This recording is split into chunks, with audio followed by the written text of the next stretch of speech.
सेठ राधेश्याम अपने इलाके के सम्मानित धनवान लोगों में से एक हैं। धन दौलत जमीन जायदाद की कोई कमी नहीं है। जिस व्यापार को हाथ लगाते वहीं से धन की वर्षा होने लगती। परिवार में उनकी पत्नी सुनीता और एक बहन ममता है, जो उसी शहर में एक अच्छे खानदान में बिहाई है।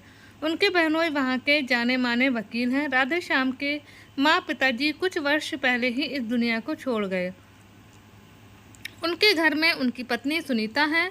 घर में नौकरों की पूरी फौज है, जो अपने हर काम को बखूबी निभाते हैं। सुनीता बहुत ही अच्छे स्वभाव की है, इसलिए घर में सभी उनसे खुश रहते हैं। नौकर चाकर होते हुए भी सुनीता अपने घर के लिए खाना खुद से बनाती हैं। इससे उन्हें संतुष्टि मिलती। राधेश्याम और सुनीता हर लिहाज से संपन्न हैं। बस एक ही दुख है कि उनकी कोई संतान नहीं है। उनके विवाह को 6 साल होने के बाद भी भगवान ने उनके घर में किलकारियों का अभाव किया है। सुनीता बस इसी बात से दुखी रहती है। दवा दारू दुआ ताबीज सब करके देख लिया, पर उनकी गोद न भरी। शादी की 6वीं सालगिरह पर वो बहुत दुखी थी। श्याम सुनीता को हर तरह से खुश करना चाह रहे थे, पर वह किसी भी तरह खुश नहीं हो पा रही थी। मां न बन पाने का दुख सुनीता को अंदर ही अंदर कमज़ोर कर रहा था। उसी शाम ममता अपने पति विकास के साथ अपने भैया भाभी को सालगिरह की बधाई देने पहुंची। अपनी भाभी को दुखी देखकर ममता भी दुखी हो गई। तभी उसने भाभी को अपने मां बनने की खुशखबरी सुनाई। ममता अपनी भाभी को बहुत चाहती थी, इसलिए वो उन्हें खुश करने के लिए बात बताई। ये खबर सुनकर सुनीता सच में अपना दुख भूलकर बहुत खुश हुई और फटाफट अपने हाथों से हलवा बनाकर उसका मुंह मीठा कराया। सुनीता ऐसे खुश हो रही थी जैसे खुद ही माँ बनने वाली हो। राधेश्याम भी ये खबर सुनकर बहुत हर्षित हुए। धीरे धीरे दिन बीतते रहे। सुनीता अब और भी ज़्यादा व्यस्त रहने लगी। दिन भर वो ममता के होने वाले बच्चे के लिए कुछ न कुछ बनाती रहती। दूसरी तरफ ममता काफ़ी दिनों से अपने मायके नहीं आई, तो सुनीता स्वयं ही उसका हालचाल लेने उसके घर पहुँच गई। सुनीता को सामने देख ममता अपना खुशी न रोक पाई और तुरंत उसके गले लग गई। उसी समय ममता की सास, जो पुराने सोच की थी, उन्होंने तुरंत ममता को ऐसी हालत में हर किसी के भी सामने आने को मना किया। ये बात सुनीता को घाव में तीर की तरह चुभी। उस समय ममता भी अपनी सास के आगे कुछ न बोल पाई, पर उसे अपनी सास पर बहुत गुस्सा आया, साथ ही अपनी भाभी पर दया। उसी समय सुनीता ने निर्णय लिया कि वह आगे से ममता से नहीं मिलेगी। आखिर वो एक बांझ है। उसे लगा कि कहीं उसकी छाया उसकी नंद पर पड़ी तो कहीं कुछ अनर्थ ना हो जाए और दुनिया वाले उसका जीना हराम कर देंगे। इसलिए उसने ममता से मिलना जुलना बंद कर दिया। एक दिन अचानक ममता अपनी भाभी से मिलने सीधे उसके कमरे में पहुंची। उस वक्त सुनीता सिलाई मशीन के लिए छोटे कपड़े सिल रही थी। ये बात क्या है भाभी, जो तुम मुझे मिलती नहीं हो? मैं जब भी आती हूँ पता चलता है कि तुम घर पर ही नहीं हो। ऐसी कोई बात नहीं है जीजी, बस ऐसे ही, भरी आंखों से बोली सुनीता। अब जब तुम नन्हा मुन्ना अपनी गोद में नहीं खिला लेती, तब तक हम तुम्हारे सामने नहीं पड़ेंगे। ये क्या कह रही हो भाभी? मेरी सास की बातों का बुरा मान गई? अरे वो सबको ही कुछ ना कुछ कहती ही रहती हैं। भाभी का अपने हाथ पर हाथ लेते हुए ममता बोली, मैंने तो हमेशा तुम्हारा और भैया का आशीर्वाद चाहा है, और इस तरह की फालतू बातों पर हम विश्वास नहीं करते, पर हम नहीं चाहते कि कुछ गलत हो, इसलिए जब आप घर आएंगी तो अपने बड़े भैया से मिलकर हालचाल ले लेना। कहकर सुनीता मुंह फेर कर बैठ गई। सबके समझाने पर भी सुनीता ममता से ना मिलती। जब वह घर आती तो खूब मीठा मेवा मिष्ठान से उसका स्वागत करती है, पर उसके सामने ना पड़ती। इसी तरह दिन बीतने लगे और आखिर ममता ने 2 जुड़वा बेटों को जन्म दिया। सुनीता को जैसे ही ये खबर हुई तो वह बेहद कि वो खुद को रोक ना पाई और भागी भागी अस्पताल पहुंची। नन्हे राजकुमारों को गोद में लेने पर सुनीता का मातृत्व जाग गया और वह ऐसा समझने लगी कि जैसे उसने ही इन बच्चों को जन्म दिया है। बंजर धरती को जैसे फसल की आशा होते है, उसी प्रकार सुनीता भी इस बातशल रस में डूबना चाहती थी। डॉक्टर ने ममता को थोड़ा कमज़ोर बताया था, इसलिए सुनीता ममता को अस्पताल से सीधे अपने घर ले गई और यहीं खूब उसकी सेवा की, सत्कार ने किया। लगभग 1 महीने तक सुनीता ने दोनों बच्चों की अपने हाथों से ही तेल मालिश, नहलाना धुलाना किया। रात रात भर जागना, दोनों बच्चों के कपड़े बदलना वो बहुत चाव से करती। जब ममता 1 महीने बाद वापस अपने ससुराल जाने लगी तो सुनीता की आंखें भर आईं। उसे उन बच्चों से आत्मिक लगाव सा हो गया था। उनके जाने के बाद सुनीता रात रात भर सो न पाती। उसे हर तरफ बच्चों की किलकारियाँ ही सुनाई देती। राधेश्याम सुनीता की इस हालत पर बहुत चिंतित थे। उन्होंने अनाथ आश्रम से एक बच्चा गोद लेने का प्रस्ताव सुनीता को दिया, लेकिन सुनीता खुद को रोक नहीं पाई और उसने ममता के ही एक बेटे को गोद लेने की इच्छा अपने पति को बताई। राधे श्याम को कोई आपत्ति न थी, बल्कि वह तो और खुश हो गए। उनका अपना भांजा घर की रौनक बनेगा और उनकी खाली जिंदगी फिर से सतरंगी हो जाएगी। सुनीता के कहने पर राधे श्याम ने विकास और ममता के सामने उनके एक बेटे को गोद लेने का प्रस्ताव रखा। अचानक क्यों अपने कलेजे के टुकड़े को देना आसान नहीं होता। ममता एकदम से कोई निर्णय न ले पाई, लेकिन कुछ दिन बाद अपने भैया भाभी की खुशी के लिए ममता और उसके पति विकास इस प्रस्ताव पर तैयार हो गए। शायद इसीलिए भगवान ने ममता को जुड़वा बच्चों की मां बनाया था। विकास की मां ने इसका विरोध किया, लेकिन ममता के बहुत मनाने पर वो मान गई, पर फिर भी नाराज रहीं। ममता और विकास जानते थे कि उनका बेटा वहां बहुत खुश रहेगा, उसके प्यार और दुलार में कोई कमी नहीं होगी। जो सुख सुविधाएं उनके पुत्र को राधे श्याम के यहाँ मिलेंगी, वो शायद ही विकास और ममता दे पाएं। सुनीता ने अपने बेटे का नाम राघव रखा, दूसरी तरफ ममता ने अपने बेटे का नाम माधव रखा। जब से बच्चे ने श्याम की हवेली में कदम रखा, तब से सुनीता में नई जान आ गई थी। बच्चे का एक एक काम वह अपने हाथों से करती। तरह तरह के कपड़े और हर तरह के खिलौनों से राघव का कमरा भरा रहता। सुनीता तो अपनी सुध-बुध ही खो बैठी, ना उसे खाने का होश रहता और ना ही राधे श्याम की तरफ ध्यान देती। राधे भी सुनीता की संभलती तबीयत को देखकर खुश थे। दोनों ही राघव की अटखेलियां पर बलि हारे जाते।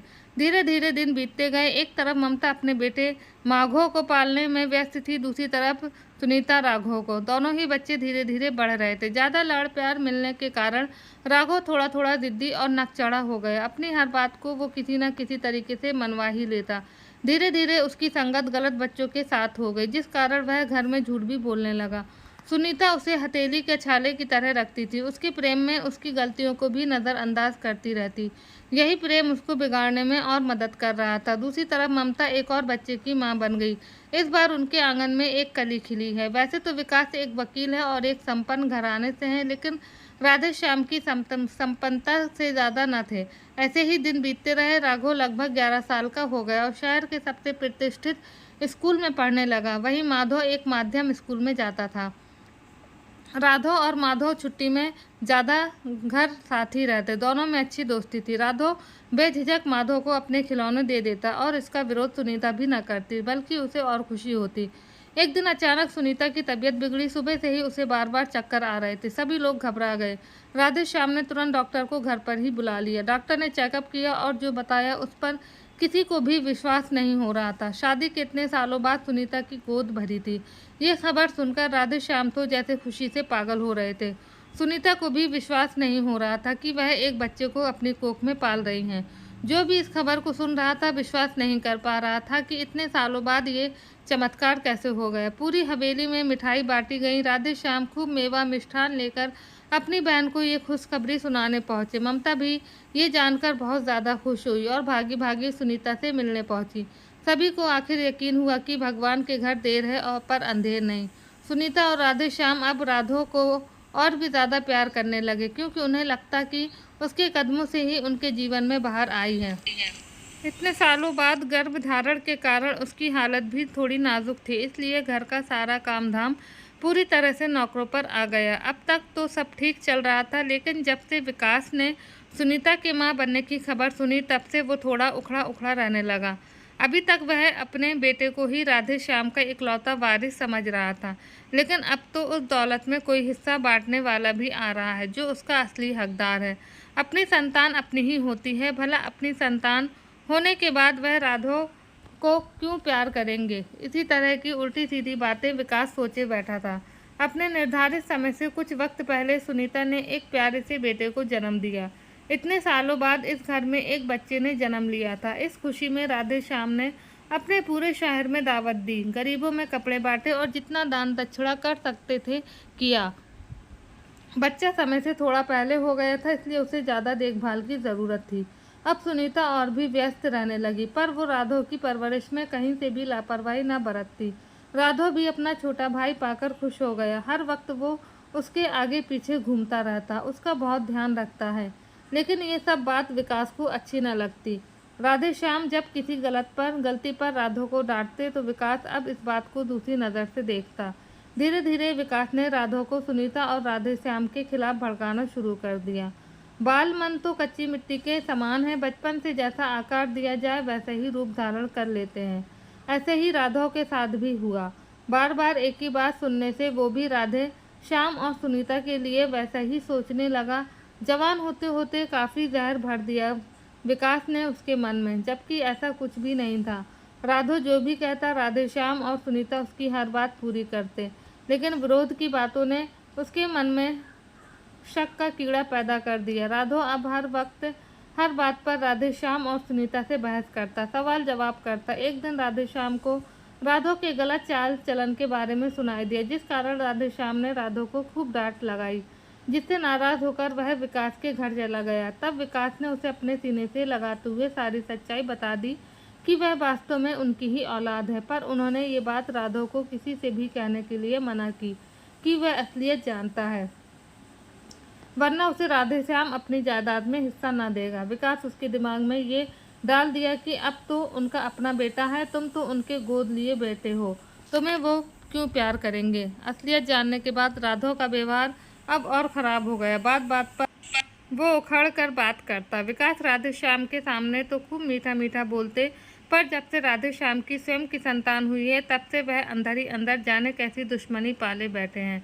राधे श्याम की भी उम्र हो रही थी, साथ ही वो अब दौड़ भाग करने में ही उतने असमर्थ यानी कि समर्थ नहीं थे। वे चाहते थे कि राधो अपनी जिम्मेदारियों को समझे, पर राधो तो जैसे सिर्फ ऐश ही करना चाह रहा था। इसी सबसे परेशान होकर एक दिन राधे श्याम ने विकास को बताया कि कैसे राधो की संगत बिगड़ रही है और वह बहुत परेशान है इस बात से। उसकी वजह से वो अपने काम पर भी ध्यान नहीं दे पा रहे हैं। जिस उम्र में राधो को काम धंधे से लगना चाहिए, उस उम्र में वो सिर्फ मौज मस्ती में अपना समय गंवा रहा है। तब विकास ने उन्हें राधो की शादी करने का प्रस्ताव दिया, साथ ही ये भी बताया कि उनकी नज़र में एक लड़की है। राधे श्याम और सुनीता को भी लगने लगा कि अगर राधो की शादी कर दी जाए तो शायद उसमें कुछ सुधार हो जाए। दूसरी तरफ राधे श्याम का छोटा बेटा राहुल इन सब झंझटों से दूर अपनी पढ़ाई लिखाई में लगा रहा। कहते हैं जब इंसान अंदर ही अंदर दुश्मनी पाल लेता है तो उसे अपने सगे भी दुश्मन ही नज़र आते हैं। राहुल जब भी माधव के पास जाता तो वह उसे डांट देता, उससे समय ना देता और वह अपने बड़े भाई के पीछे पीछे लगा रहता। माधव भी इस वक्त वकालत की पढ़ाई पूरी कर प्रैक्टिस में लगा था। उसकी शादी भी हो चुकी थी और वो भी अपनी गृहस्थी में रमा था। राधो और माधव थे जरूर जुड़वा, पर दोनों के व्यवहार में ज़मीन आसमान का अंतर था। राधो की शादी के बात को लेकर एक बार फिर राधे श्याम के घर पर चहल पहल शुरू हो गई। विकास द्वारा बताया गया रिश्ता सभी को पसंद आया। लड़की पढ़ी लिखी और घरेलू काम में दक्ष थी। राधो ने भी उसको पसंद कर लिया। लगभग 6 महीने के बाद दोनों की शादी धूमधाम से हुई। सुनीता ने कोई भेदभाव न करते हुए अपने पुराने वजनी हार राधो की पत्नी आरती को मुंह दिखाई पर भेंट किया। समय के साथ राधो का दबदबा भी आसपास के लोगों में बढ़ने लगा। वकील पिता के कारण उसका मेलजोल हर तरह के लोगों से होने लगा। बड़े बड़े बिल्डरों और नेताओं के साथ उसका उठना बैठना शुरू हो गया। उनकी संगत में वह आए दिन शराब पी के घर आता और नशे में सुनीता राधे श्याम पर उल्टे सीधे आरोप लगाता। राधो का नाम अब आए दिन अपनी दबंगई के कारण सुनने में आता। राधे श्याम को लगने लगा कि अगर ऐसे ही राधो अपनी अय्याशियों पर पैसे उड़ाने लगा तो जल्द ही सब मिट्टी में मिल जाएगा। इसलिए राधे श्याम ने राधो को मिलने वाले खर्चों में कटौती कर दी। जब राधो को उसकी अय्याशियों के लिए पैसे मिलने बंद हो गए तो वह उधार में जीने लगा। अब ये भी एक मुसीबत हो गई। रोज़ कोई ना कोई राधे श्याम के मुंशी के पास पैसे के तकादे के लिए आने लगा। राधे श्याम और सुनीता राघव के इस व्यवहार से बहुत दुखी रहते। वो राधो से कम ही बोलते, हर बात का जवाब राधो उखड़ कर ही देता, हर बात पर बहस करता। घर का माहौल अब पहले जैसा खुश मिजाज ना रहा। इस राधे श्याम ने अपने बेटे राहुल को पढ़ने के लिए बाहर दूसरे शहर भेज दिया। राधो की पत्नी आरती सीधी सादी औरत थी। अपने पति की हरकतों पर उसे क्रोध आता। राधो के गुस्सैल स्वभाव के चलते वह कुछ भी कहने से डरती। अगर वह उसके बुरे व्यवहार को लेकर कुछ बोलती तो राघव उल्टा उसकी ही पिटाई कर देता। फूल जैसी लड़की शादी के कुछ दिनों बाद ही मुरझा गई।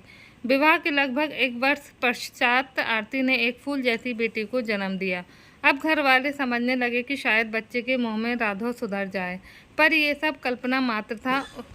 उसकी अय्याशियाँ तो और बढ़ गईं। एक बार छुट्टियों में जब राहुल घर आया तो अपने माँ बाप की स्थिति देखकर बहुत दुखी हुआ। साथ ही अपनी भाभी का बुझा चेहरा उसे परेशान किया। राधो का अपनी पत्नी और बेटी के साथ भी व्यवहार उसे पसंद न आया। अब तो राघव के चर्चे गैर औरतों के साथ भी सुनाई देने लगे। राधे श्याम और सुनीता अभी इस बात से अनजान थे कि विकास ने सारी सच्चाई राघव को बता दी है और ये सब उसी का नतीजा है। राघव की हरकतों से परेशान सुनीता ने ममता से सारी बात बताई। ममता ने सांत्वना देते हुए राघव से बात करने की कही। राघव बेटा, ये मैं क्या सुन रही हूँ? भैया भाभी के साथ तुम कैसा व्यवहार कर रहे हो? और वो आरती, कम से कम उसका और अपनी बेटी का ध्यान रखा करो। अपनी जिम्मेदारियों को समझो। अब मौज मस्ती की उम्र नहीं है तुम्हारी। माधव को देखो कैसे अपने काम पर धंधे से लगा है, पर अपनी पत्नी का भी ख्याल रखता है। राधो को समझाते हुए ममता बोली। उसे लगा कि शायद राधो उसकी बातों को मान जाए। ये बात तुम कह रही हो? जब पालने की बात आई तो मुझे दूध मुँह को दूसरे के आगे पालने को फेंक दिया, शराब के नशे में झूमते हुए बोला राधो। इतना सुनते ही ममता वहीं सर पकड़कर धम से बैठ गई। कितनी गलतफहमी भरी है तुम्हारे मन में। फेंक दिया या राजकुमारों की तरह तुम्हें पाला गया है? हाँ, बस मेरी इतनी ही गलती थी जो मैंने निसंतान को संतान का सुख दिया। गलतफहमी नहीं, सच्चाई है ये। राधो को ममता पर भड़कता देख विकास कुछ भी न बोला, उल्टा ममता पर ही चिल्लाने लगा। कहा था मैंने तुम्हें मत गोद दो अपने बच्चे को, पर तुम्हारे लिए तो भाई का प्यार ही सब कुछ था। तुम्हारी जिद के आगे अपना बच्चा परायों को सौंपना पड़ा। ममता अपने पति के बदलते रंग को आंखें फाड़े देख रही थी। अब उसे समझ में आ गया कि ये सारा किया धरा विकास का ही है। विकास ने ही राधो के मन में जहर भरा है। दरवाजे की ओट में खड़ा माधव भी ये सब बातें सुनकर हैरान था। धीरे धीरे इन सब बातों को एक अरसा गुजर गया। राधे श्याम और सुनीता ने भी मान लिया था कि अब राधो में कोई परिवर्तन संभव नहीं है। उसको वैसे ही उसके हाल पर छोड़कर वह भी नीरस भरी जिंदगी जीने लगे। अब राधे श्याम का छोटा बेटा राहुल भी काफ़ी बड़ा हो गया और अपनी MBA की पढ़ाई पूरी करने के बाद वह अपने पिता का व्यापार संभालने के लिए उसी शहर में रहने लगा। राघव की हरकतों ने राधे श्याम को आसमान से जमीन पर लाकर छोड़ दिया। राहुल अब सारे काम धंधे को गंभीरता से संभालने लगा। राधे श्याम भी अब बीमार रहने लगे, जिससे वह अपने ऑफिस कम ही जाते। राहुल पर काम का दबाव ज़्यादा रहता और राघव को तो अपनी मौज मस्ती से फुर्सत नहीं थी। एक दिन शाम को बाहर लॉन में टहलने वक्त राधे श्याम सुनीता से कहने लगे, सोच रहा हूँ अपनी वसीयत बनवा लूँ, राघव को उसका हिस्सा दे दूँ, जब वो अपनी मर्जी से जैसे चाहे वैसे कमाए खाए। चाय का कप राधे श्याम को देते हुए सुनीता कहने लगी, आप अगर बंटवारा करने की सोच रहे हैं तो ठीक है, पर मैं चाहती हूँ कि राहुल की भी शादी हो जाए। भगवान जाने आगे क्या हो। राघव के लक्षण तो कहीं से भी ठीक नहीं लग रहे हैं। उसके क्रोधी स्वभाव से डर ही लगता है। ठीक कह रही हो तुम सुनीता, तुम राहुल से बात करके देखो। तब तक मैं सोच रहा हूँ ममता से इस बारे में बात करूँ। आखिरी वसीयत बनाएगा तो विकास ही, आपको जैसा ठीक लगे। दोनों पति पत्नी विकास की चाल से अनजान उस पर ही विश्वास किए बैठे थे। सुनीता ने राहुल को उसके कमरे में कुछ फाइलों में उलझा देख शादी की बात चलाई। बेटा राहुल, हम चाहते हैं कि अब तुम भी अपनी घर गृहस्थी बसा लो, हम भी इस जिम्मेदारियों से फुर्सत पाएं। ठीक कह रही हो माँ, पर इतनी जल्दी क्या है? चेहरा फाइल से ऊपर उठाते हुए बोला राहुल। अभी तो मैंने काम संभालना शुरू किया है, मुझे थोड़ा सेट हो जाने दो, फिर जैसा तुम कहोगी वैसा कर लेंगे। तुम्हें तो पता है बेटा कि राघव ने पिताजी का सब काम धंधा चौपट कर दिया है। उसकी वजह से वो बहुत परेशान रहते हैं। ज़िंदगी भर मेहनत कर जो मुकाम बनाया वो मिट्टी में मिल गया और बदनामी अलग हो रही है। इसलिए तो इतनी मेहनत कर रहा हूँ। काम फिर से पटरी पर आ जाए तो कभी भी बहू ले आना। काम छोड़कर माँ के पास आते हुए बोला राहुल। अपने जिम्मेदार बेटे को देखकर सुनीता फूली ना समाई। राधे श्याम ने एक बार वसीयत बनवाने से पहले राघव से बात करने की सोची। रात को सबके खाने के बाद राधे श्याम ने राघव को अपने कमरे में बुलाया। आओ बैठो राघव, आजकल क्या चल रहा है? राइस मिल की जो जिम्मेदारी तुम्हें दी थी उसका क्या हुआ? मिल को क्या होना है? जैसे पहले चल रही थी वैसे अब भी चल रही है। उखड़ते हुए बोले राघव। तुम्हें कोई परेशानी तो हो तो बताओ। घर के बड़े बेटे हो, अपनी जिम्मेदारियों को समझो। बहू को देखो बिल्कुल मुरझाई मुरझाई रहती है, उसको समय दो, बेटियों को दुलारो। बाप होते हुए भी तुमसे सहमी सहमी रहती है। समझाते हुए राधेश्याम बोले। बिना ही उत्तर के राघव कमरे से बाहर निकल गया। राधेश्याम सुनीता को किसी हारे हुए जुआरी की तरह देखने लगे। कुछ दिन बाद राधेश्याम अपनी बहन ममता को घर बुलाते हैं और उससे राघव के बारे में बात करते हुए कहते हैं, ममता, तुमको तो पता है कि घर की क्या स्थिति चल रही है। शादी के इतने सालों बाद भी राघव के व्यवहार में कोई परिवर्तन नहीं दिख रहा है और शायद आगे भी ना दिखे। अब उसे अपनी जिम्मेदारियों के प्रति गंभीर होना ही पड़ेगा और ये गंभीरता उसमें तभी आएगी जब उसको उसके हाल पर छोड़ेंगे।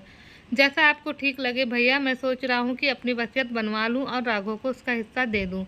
वह अपनी मर्जी से जैसे चाहे वैसे रहे। अब तक तो मैंने बहुत उम्मीद लगाई उसके सुधरने की, पर यह उम्मीद नाउम्मीदी में बदल गई।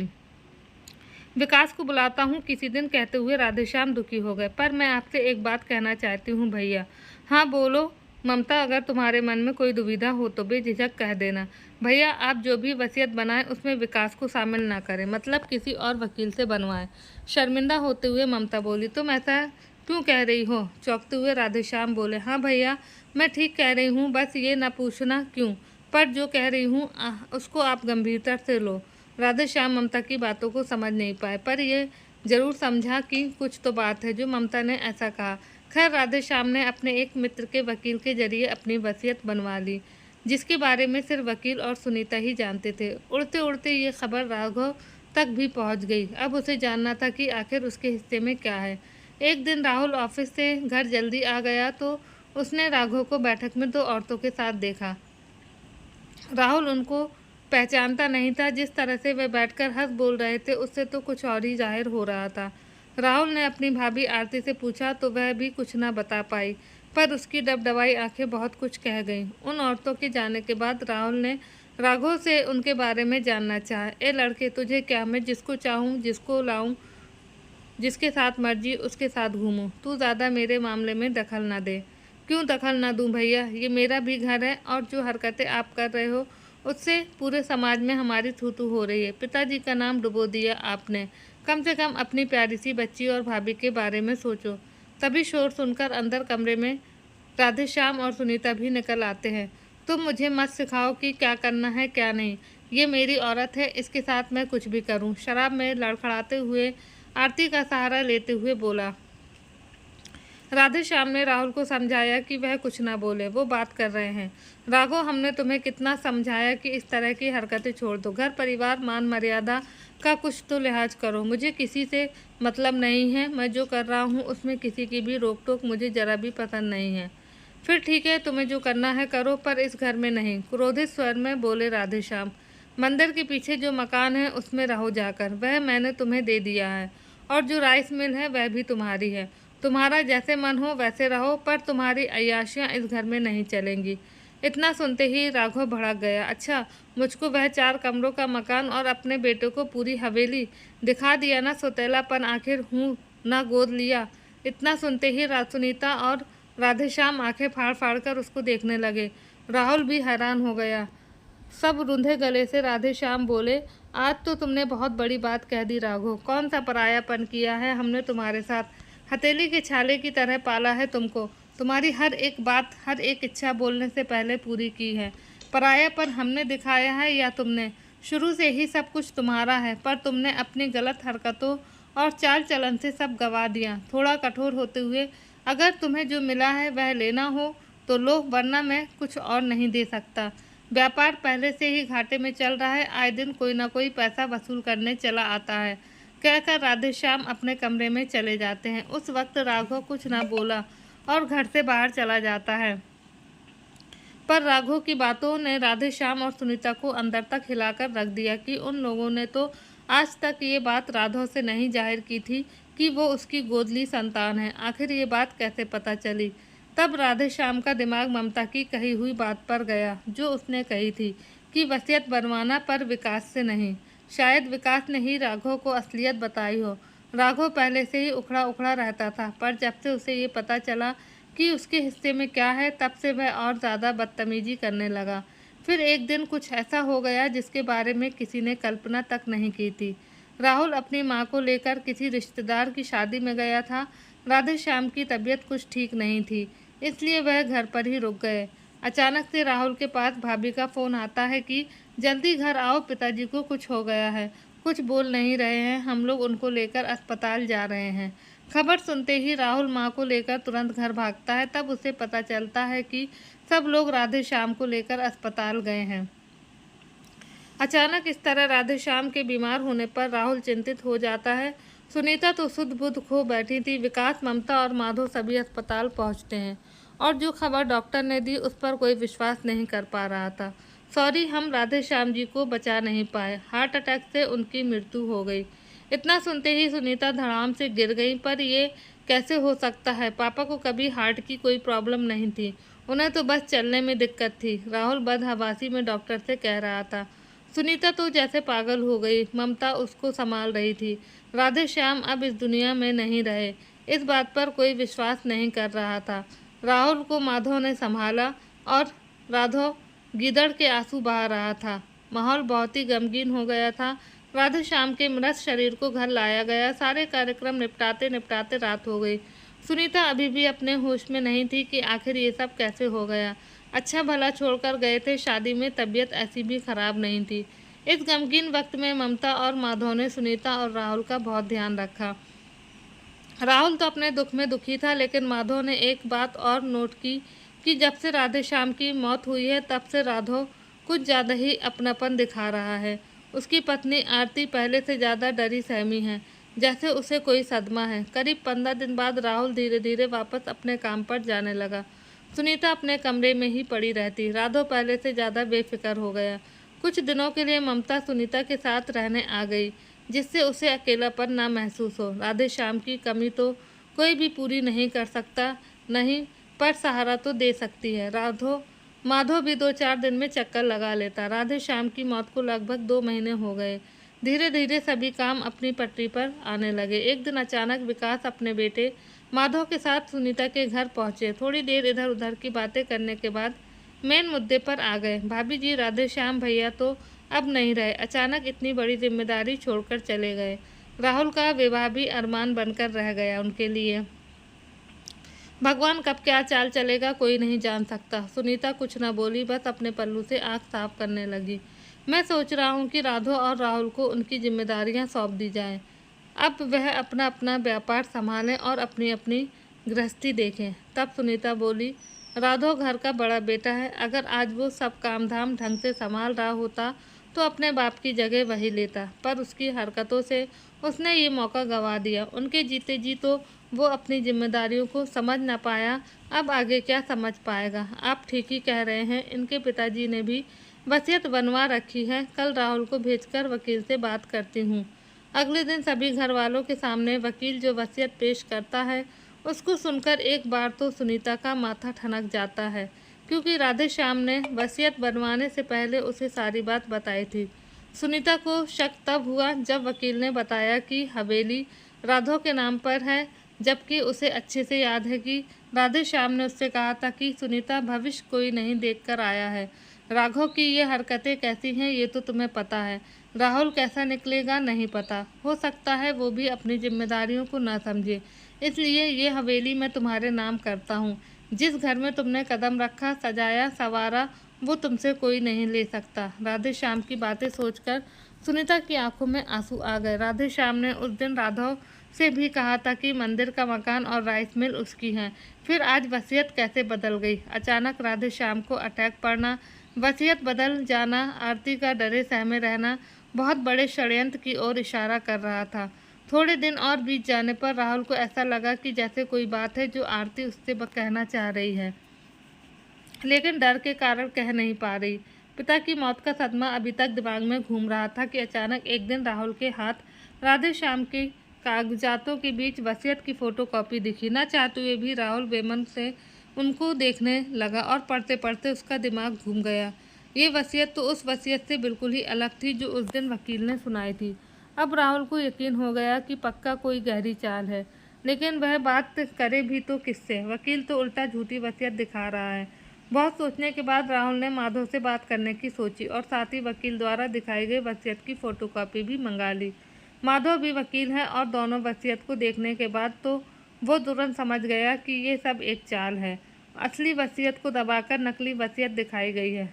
माधव ने राहुल को दिलासा दिया कि वह बिल्कुल चिंता न करें, वह उसकी पूरी मदद करेगा और सच सामने लाकर रहेगा। अभी ये बात राहुल ने माधव के अलावा किसी को भी न बताई। सबसे पहले माधव ने आरती से बात करने की सोची, क्योंकि उस दिन घटना के दिन घर पर अकेली थी। राघव ने के घर पर न रहने पर माधव ने आरती से बात करने की सोची। पहले तो आरती घबराती रही, उसके मुंह से कुछ निकला। माधव के समझाने पर वो धीरे धीरे बोली, मम्मी जी और राहुल की शादी में जाने के बाद तुम्हारे भैया राघव भी बाहर निकल गए। दोपहर के लगभग 2 बजे थे। पिताजी ने मुझसे खाना खाने के लिए कहा। क्योंकि उन्हें रोटियां गरम पसंद है तो मैं रोटियां बनाने किचन में जा ही रही थी कि उसी वक्त मैंने तुम्हारे भैया को पिताजी के कमरे में जाते हुए देखा। उनके हाथ में एक फाइल थी। मैं अनदेखा करते हुए किचन में चली गई। जब खाना लेकर मैं पिताजी के कमरे में गई तो कहते हुए डरने लगी, आरती प्लीज़ भाभी, पापा आपको अपनी बेटी मानते थे, उनके लिए बताओ क्या हुआ उस दिन। अपने आंसू पोंछते हुए बोली आरती, कमरे में मैंने देखा कि तुम्हारे भैया पिताजी से ज़बरदस्ती किसी फाइल पर साइन करा रहे थे और फिर मुझसे किसी से कुछ ना कहने की धमकी देते हुए बाहर निकल गए। पिताजी सदमे में थे, रो रहे थे और अचानक ही शायद वो ये सहन नहीं कर पाए और उनके सीने में दर्द उठा।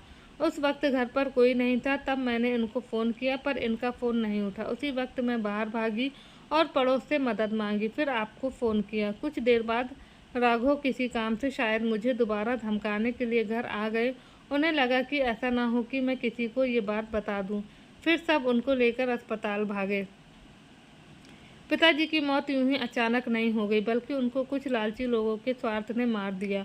मैं राघव को छोड़ूंगा नहीं, आग बबूला होते हुए राहुल बोला। तब माधव ने उसे शांत कराया और जल्दबाजी में कोई फैसला करने से रोका। साथ ही आरती को भी समझाया कि इस बारे में किसी से कोई बात ना करे। माधव ने आरती की बातों को रिकॉर्ड कर लिया कि कहीं ऐसा ना हो बाद में वह मुकर जाए। माधव ने कहा कि राघव के खिलाफ पूरी मजबूती से केस करेंगे, क्योंकि उसका उठना बैठना तो बड़े बड़े लोगों से है, इसलिए बहुत आसानी से वह बच जाएगा। जल्दी माधव ने दौड़ भागकर राघव के खिलाफ सबूत इकट्ठा किए और उस वकील पर भी सच्चाई बताने के लिए दबाव बनाया और आखिर अपने ही भाई राघव के खिलाफ कोर्ट में धोखाधड़ी और मानसिक यातना का मुकदमा दर्ज किया और आखिर में विकास और सारे घर वालों को राघव के फर्जी वसीयत बनाने की बात बताई। राघव ने जब से ये बात पता चली कि राहुल ने उस पर धोखाधड़ी का केस किया है, तब से वह और आग बबूला हो गया। उसने विकास से इस बारे में बात की। फिलहाल विकास ने राघव को कुछ वक्त तक शांत रहने की सलाह दी। विकास ने अकेले में माधव से बात करने की कोशिश की और सोची और उससे कहा कि वह राहुल से कहकर केस वापस ले ले। राघव को मैं समझाऊंगा। पापा, अभी भी आप राघव का ही साथ दे रहे हैं। इतना सब कुछ होने के बाद तो आपको उसके खिलाफ गवाही देनी चाहिए और आप उससे बात करने की कह रहे हैं। माधव को एकदम विकास पर गुस्सा आ गया। नहीं बेटा, ऐसा नहीं है, आखिर है तो वो तुम्हारा भाई ही। एक भाई दूसरे भाई पर केस लड़ेगा, समाज में कितनी बदनामी होगी। परेशान होकर विकास बोले, अब आपको बदनामी दिख रही है, तब क्या हुआ जब राघव ने मामा मामी का बना हुआ महल उजाड़ दिया, ऐशबाजी की, गैर औरतों के साथ संबंध रखे, तब आपको बदनामी नहीं दिखाई दी। मुझे सब पता है, ये सब आपने ही किया है। राघव का दिमाग मामा मामी के खिलाफ आपने ही भरा है। शुरू से ही ऐशो आराम में पला है। बचपन से ही देख रहा हूँ कैसे ठाट रहे हैं उसके। पता नहीं आपने ऐसा क्या सोचा कि उसको सबके खिलाफ कर दिया। दोनों बाप बेटे बात कर ही रहे थे कि तभी पीछे से ममता कमरे में आते हुए बोली, माधव बेटा, मैं तुम्हारे साथ हूँ। इन्होंने जो बोया है ये वही काटेंगे। धन के लोभ में ये इतने पागल हो गए कि अपना पराया सब भूल गए। राघव के मन में इतना जहर भर दिया कि वह अपना पराया सब भूल गया और इतनी बड़ी हरकत कर दी उसने। जिंदगी भर में आपको माफ़ नहीं कर पाऊंगी। अपने बेटे और पत्नी के मुंह से अपनी सच्चाई सुनने के बाद विकास बहुत ही शर्मिंदा हुए। वह अपने किए पर पछता रहे थे, पर अब तो बहुत देर हो चुकी थी। विकास अपने से ही हार चुके थे। विकास किसकी मदद करें वह समझ नहीं पा रहे थे। एक पुत्र को उन्होंने गलत शिक्षा दी जो खुद अपनी बर्बादी का कारण बन गया, जबकि दूसरे को सही शिक्षा दी जो अपने ही भाई के खिलाफ झूठ का पर्दाफाश कर रहा है। विकास को अपने की हुई गलती का एहसास हो चुका है और वह अब उसका पश्चाताप करना चाह रहे हैं। मुकदमा चला, सारे सबूत राघव के खिलाफ थे। कोर्ट में केस एक लंबी कार्रवाई है। शुरुआत में राघव ने अपने दबदबे से राहुल और माधव को डराना चाहा, धमकियां भिजवाईं, पर माधव भी एक वकील है और ये सब हथकंडे बहुत अच्छे से जानता है। सबसे महत्वपूर्ण गवाही उस वकील की रही जिससे राघव ने बंदूक की नोक पर नकली वसीयत बनवाई थी। और सबसे बड़ी बात यह कि स्वयं आरती और ममता ने भी कोर्ट में राघव के खिलाफ गवाही दी। राघव के बाद अब अपने बचाव के लिए कुछ भी नहीं बचा था। अंत में जब राघव को लगा अब वह नहीं बच सकता, तब उसने कोर्ट में बताया कि वह शुरू से ही बहुत दुलारा रहा, इसी कारण उसकी संगत बिगड़ गई। इकलौते होने पर कोई ना कुछ कहता। माँ पिताजी ज़रूरत से ज़्यादा मेरी परवाह करते। राहुल के पैदा होने के बाद विकास ने मुझे भड़काया कि वो मुझसे नहीं राहुल को प्यार करते हैं। मैं भी बच्चा था, धीरे धीरे वही देखा जो इन्होंने मुझे दिखाया। मुझे माँ पिताजी के खिलाफ भरना शुरू किया। एक बार गलतफहमी का कीड़ा जो मेरे दिमाग में घुस गया, उसने अपना काम करना शुरू किया। मुझे माँ पिताजी की हर एक बात गलत लगती। मुझे लगता अगर वह सिर्फ मेरी गलतियों पर मुझे डांटते हैं। एक दिन मुझे मेरे पिता विकास जी ने बताया कि मैं गोद लिया हूँ। तब से मेरे अंदर जैसे दुश्मनी सी भर गई। उनकी अच्छाइयाँ भी मुझे दिखावा लगता और मैंने सोच लिया कि मैं तो पराया हूँ, जैसा चाहो वैसा करूँगा। अपनी मनमानी से रहने लगा। जब मुझे पता चला कि पिताजी ने वसीयत बनवाई है और वो भी दूसरे वकील से, तो मैं परेशान हो गया। मुझे जानना था कि आखिर वसीयत में क्या है। अपने जानकारों की मदद से मैं उस वकील के बारे में जान पाया। पहले उसको डराया धमकाया, पर उसने पिताजी से सब बताने की धमकी दी। तब मैंने उससे बंदूक की नोक पर नकली वसीयत बनवाई। मैं सब ज़्यादा से ज़्यादा चाहता था। थोड़ा रुकते हुए फिर बोला, उस दिन घर पर कोई नहीं था जब मैंने पिताजी से उस नकली वसीयत पर साइन करने को कहा। तब उन्होंने मना कर दिया और पुलिस में जाने की धमकी दी। तब मैंने उन्हें धमकी दी कि अगर वह साइन नहीं करेंगे तो राहुल का एक्सीडेंट करा देंगे और शायद उसकी मौत भी हो सकती है। इसी डर में उन्होंने साइन किया। फिर शायद उनको हार्ट अटैक। तुम इतना गिर जाओगे ये नहीं सोचा था मैंने। तुमको मैंने पैदा नहीं किया, लेकिन कभी भी तुम्हें पराया नहीं माना। अपनी आंखों का तारा बनाकर रखा। राहुल तो 11 साल बाद हुआ है। हमारे लिए तो बस तू ही सब कुछ था। तुम्हारे पिताजी तुम्हारी जिद पर हर काम छोड़ देते थे। शहर के सबसे अच्छे स्कूल में पढ़ाया लिखाया कि कहीं से भी कोई हमारी परवरिश पर उंगली ना उठाए। आखिर क्यों तुमने इतना जहर पाल रखा है? कहकर सुनीता वहीं बेंच पकड़कर रोने लगी। कोर्ट ने 10 दिन बाद अगली तारीख फैसले के लिए रखी। राहुल को अब यकीन था कि उसे न्याय ज़रूर मिल जाएगा। राधे श्याम तो अब वापस नहीं आ सकते, लेकिन सच्चाई की जीत देखकर उनकी आत्मा को शांति ज़रूर मिलेगी। कोर्ट में राघव ने अपना गुनाह कबूल कर लिया। उसे 60,000 का जुर्माना और 1 साल की सज़ा हुई।